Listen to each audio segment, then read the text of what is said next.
Hello everyone, எல்லாரும் எப்படி இருக்கிறீங்கள்? இன்னும் ஒரு இன்ட்ரெஸ்டிங்கான வீடியோ ஒன்றில் உங்கள் எல்லாரையும் சந்திப்பதில் மிக்க சந்தோஷம். இன்றைக்கு வீடியோ பார்த்தீங்களென்றால் எங்களுடைய பர்த்டே டே ப்ளாக் தான் பார்க்க போகிறீங்கள். என்னுடைய பர்த்டே டேயும் என்னுடைய தம்பின்ற 2 பிள்ளைகளின் பர்த்டே டே ப்ளாக்கும் தான் பார்க்க போகிறீங்க. ப்ளீஸ் இந்த வீடியோ பார்க்குற எல்லாருமே என்னுடைய வீடியோக்கு ஒரு லைக் கொடுங்க. நீங்கள் கொடுக்கக்கூடிய அந்த ஒரு லைக் என்னுடைய வீடியோவை இன்னும் நிறைய பேருக்கு கொண்டு சேர்க்கிறதுக்கு உதவியாக இருக்கும். இப்போ பார்த்தீங்கன்னா சின்னாக்கள் கொக்கோவோடையே விளையாடி கொண்டு நிற்கணும். கொக்கோவுக்கு தாங்க முடி இழுத்து விட போயினுவாண்டு முடி இழுத்து கொண்டு நிற்கணும், சாப்பாடு போடிக்கணும், எல்லாம் இப்படியே செய்து விளையாடி கொண்டு நிற்கணும். நான் கிச்சனில் வந்து லஞ்சும் சமைச்சிட்டு வந்துட்டேன். இன்றைக்கு லஞ்ச் பார்த்தீங்கன்னா கத்தரிக்காய் மோஜி செய்திருக்கிறேன். இதோட பார்த்தீங்களா உருளைக்கிழங்கு பிரட்டலை நல்ல மாஸ் கருவாடெல்லாம் போட்டு செய்திருக்கிறேன். இங்கால ஜெலோ ரைஸ் காஜு பிளம்ஸ் எல்லாம் போட்டு செய்திருக்கிறேன். இங்கால பார்த்தீங்களா எங்களுடைய ஆட்டிறைச்சி கறி நான் செய்திருக்கிறேன். இங்கால பார்த்தீங்கன்னா கோழிக்கால் ஏப்ரியரில் வச்சு எடுத்து வச்சிருக்கிறேன். இங்கால பார்த்தீங்கன்னா டெசர்ட்டுக்காக குலாப் ஜாம் செய்திருக்கிறேன். ஓகே, இப்போ லஞ்ச் எல்லாம் முடிச்சுட்டு பார்த்தீங்களென்றால் இப்போ கேக் வெட்டுறதுக்காக எல்லாம் டெக்கரேஷன் பண்ணிட்டோம். கோலுக்குள்ளே பாருங்க, டெக்கரேஷன் இப்படித்தான் இருக்குது. ஒரு பர்த்டேக்கு நாங்கள் இவ்வளவு காசுகள் கொடுத்து இந்த பலூன் டெக்கரேஷன் எல்லாம் செய்வோம். ஆனாலும் அந்த பர்த்டே முடியும் அந்த பலூன் எல்லாம் வீணாக நாங்கள் ஒரு ஊசியை வச்சு குத்தி அதெல்லாம் உடைச்சி குப்பையில் தான் தூக்கி போடுவோம். ஓகே, இங்கால பார்த்தீங்களென்றால் சின்னாக்களுக்கு வாங்கின கிஃப்டில் இருந்து எல்லாமே இந்த டேபிளில் அரேஞ்ச் பண்ணி வச்சுருக்கிறோம். இப்போ ஈவினிங் டைம் தான், ஈவினிங் டைமும் இல்லை, இப்போ நேரம் பார்த்தீங்களென்றால் ஒரு 7-8 மணி ஆகிட்டது. இப்போ இந்த டைம் தான் நாங்கள் கேக் வெட்ட போகிறோம். ஏனென்று பார்த்தீங்களென்றால் வீட்டில் இன்றைக்கு வீட்டு ப்ரேயர் நடந்தது. அப்போ அதெல்லாத்தையும் முடிச்சுட்டு தான் நாங்கள் இப்போ கேக் வெட்டுறது ஸ்டார்ட் பண்ணியிருக்கிறோம். இப்போ பெரியவருக்கு தான் நாங்கள் இப்போ கேக் வெட்டுறோம். என்னென்று பார்த்தீங்களென்றால் அவருக்கு ஸ்கூலில் செய்தாச்சுது, சுவிஸில் செய்தாச்சுது. இப்போ எங்களோட வீட்டையும் செய்யணுமென்றதுக்காக இப்போ டெக்கரேஷன் பண்ணி செய்தோன்றிருக்கிறோம். ஆனால் இன்றைக்கு பார்த்தீங்களென்றால் சின்னவற்ற பர்த்டே தான், அவருக்கு 2 வயசு. இவருக்கு வந்து மே மாதம் 23ஆம் பெரியவற்ற பர்த்டே முடிஞ்சு அவர் கேக் வெட்டியும் எல்லாம் செய்தாச்சு. அப்போ இங்கேயும் அவர் எனக்கு 2 மாதத்துக்கு முதலே அத்தை எனக்கு போலீஸ் கேக் வேணுமெண்டு, அந்த போலீஸ் டீமில் உள்ள கேக் வேணுமெண்டு எனக்கு எல்லாமே ஆர்டர் பண்ணிட்டு இப்போ அதால் அவருக்கு ஸ்பெஷலாக போலீஸ் டீம் கேக் வந்து செய்து எல்லாரும் வெட்டி கொண்டிருக்கிறோம். சின்னவருக்கு பார்த்தீங்கன்னா அவர் எனக்கு போனில் அவரும் சொன்னார் அத்தை எனக்கு ஸ்பைடர்மேன் கேக் வேணுமெண்டு. அப்போ அவருக்கு பார்த்தீங்கன்னா நல்ல அழகான ஸ்பைடர்மேன் கேக்கும் அவருக்கும் செய்தாச்சுது.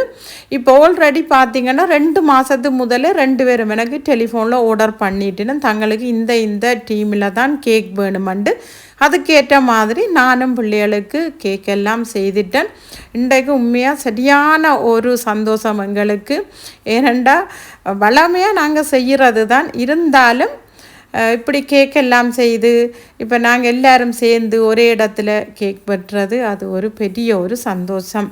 இங்கெல்லாம் பார்த்தீங்கன்னால் என்னுடைய 45ஆவது பர்த்டே தான். எனக்கு 16ஆம் தேதி பர்த்டே வந்தது. அதுவும் எனக்கு சர்ப்ரைஸாக தான், எனக்கு தெரியவே தெரியாது.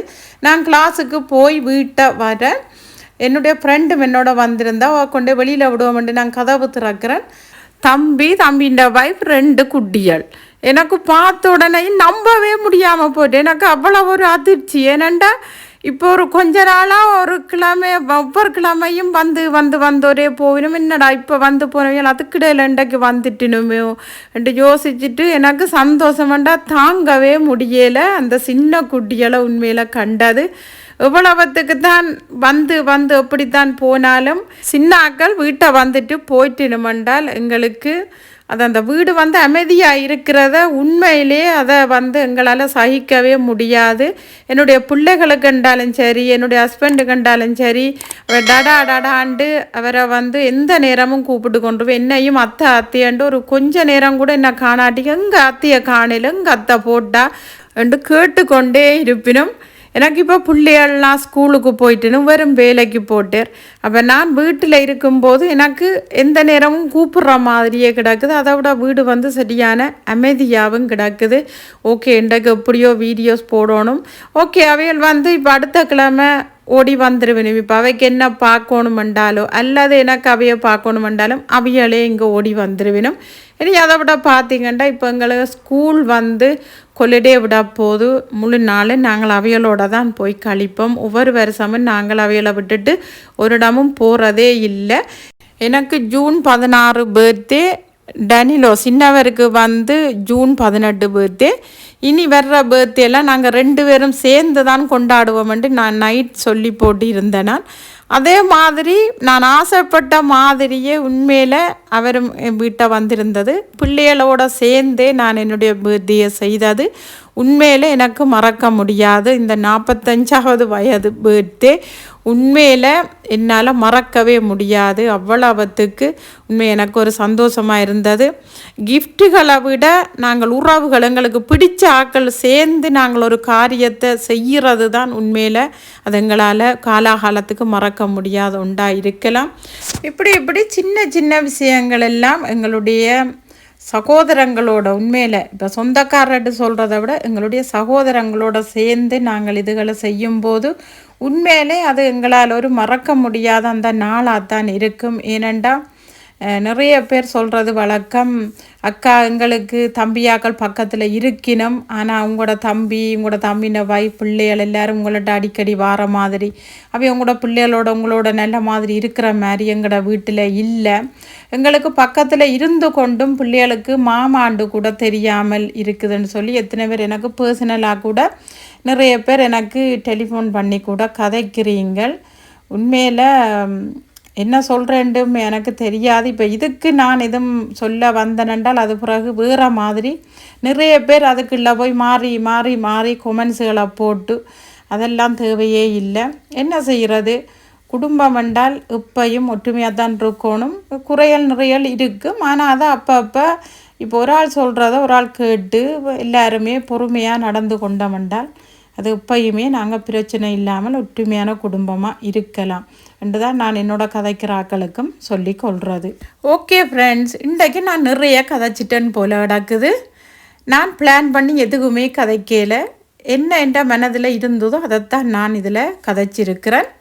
ஓகே ஃப்ரெண்ட்ஸ், இந்த வீடியோ உங்கள் எல்லாருக்குமே இன்ட்ரெஸ்டிங்காக இருந்திருக்குமென்று நினைக்கிறேன். அப்படி இந்த வீடியோ உங்களுக்கு பிடிச்சிருந்தா உங்கள் ஃப்ரெண்ட்ஸ் அண்ட் ஃபேமிலி கூட ஷேர் பண்ணுங்க, வீடியோக்கு ஒரு லைக் கொடுங்க.